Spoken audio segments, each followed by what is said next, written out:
Hello po. Ano ang dapat gawin kung palagi kang puyat? Buelva po uli. Ayusin ang oras ng tulog kahit paunti-unti. Huwag gawing normal ang 4 hanggang 5 oras na tulog.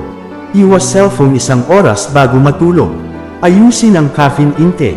Maglaan ng pahinga kahit walang tulog sa umpisa. Hindi kayang palitan ng kape ang tulog.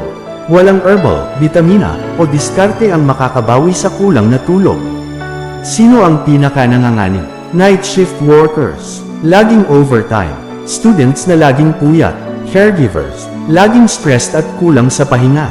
Mas kailangan nila ng intentional na pahinga, hindi lang bawi tulog. Panghuling paalala, ang katawan ay hindi agad sumusuko, nagbibigay muna ito ng warning. Ang problema, kapag tinuloy-tuloy ang puyat, ang huling warning ay minsan kamatayan na. Ang tulog ay hindi luho. Ito ay pangunahing proteksyon ng buhay. Ingat po palagi. God bless po.